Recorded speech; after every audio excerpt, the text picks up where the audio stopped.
Back side மேல் layer sugar சிரப்பே இல்லை, கீழ் லேயர் ஃபுல்லாக கொடுத்து வச்சுக்கிறீங்க. தண்ணி வெளியே வந்திருக்கு, லீக் ஆகுது.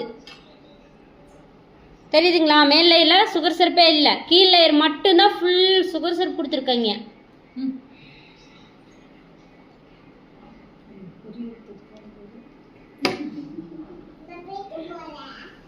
பேக் சைடு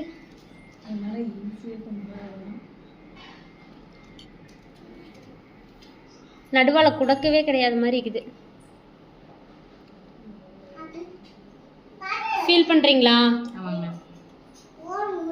மீடியமா, ரொம்ப ஹெவியாவும் கொடுக்காதீங்க, ரொம்ப கம்மியாகவும். அந்த ஃபீல் பண்ணுங்க. நான் கேட்கறது என்ன, ஃபீலிங் ரொம்ப ரொம்ப இம்பார்ட்டன்ட். முன்னாடியே வா.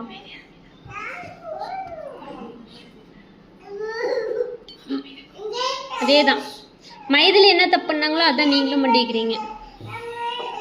கட் பண்ணி பாருங்க. தெரியுதுங்களா? மேலே இல்லை, உங்களுக்கே ஃபீல் ஆகுதுல்ல? இதுடா சூப்பராக இருக்கு, சூப்பராக கொடுத்துருக்காங்க. அவங்க நைஃப் போகிறத பாருங்க, அவங்க நைஃப் எவ்வளோ அழகாக ஸ்மூத்தாக போகும் பாருங்க, எந்த இடத்துலையும் இல்லாமல் டக்குன்னு ஒரு லேயரை டக்குன்னு இறங்குது. இந்த சட்டி பார்பி யாருடா?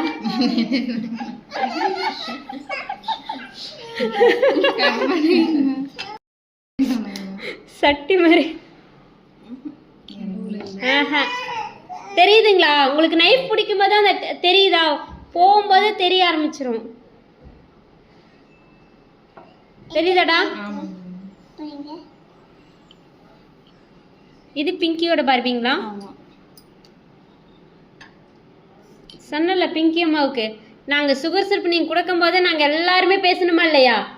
கட் பண்ணும் போது நீங்கள் சுகர் சிரப்பை சும்மா வைக்கிறேன்ட்டு ஓடி போயிட்டீங்க. சுகர் சிரப்பே கொடுக்க கிடையாது. எங்கள் எல்லாத்துக்குமே நான் எல்லாத்துக்கும் ஸ்பாஞ்ச் எடுத்து கட்டலடா, ட்ரையாக இருக்குன்னு. தெரியுதுங்களா? நீங்கள் சாப்பிட்டு பாருங்க, அப்போ தான் உங்களுக்கு தெரியும். ஸ்மூத்தாக இருக்குடா, சூப்பராக இருக்குது, நல்லா இருக்குது. சுகர் சிரப்பு ஸ்மூத்தாக இறங்குது பாருங்க, தெரியுதுங்களா? நல்லா இறங்குது. நீங்கள் சாப்பிட்டு பார்த்தீங்கன்னா இல்லை அப்படின்னா அது ஃபீல் பண்ணுங்க. நான் என்ன உங்கள்கிட்ட கேட்குறேன், ஃபீலிங் ரொம்ப ரொம்ப இம்பார்ட்டன்ட்.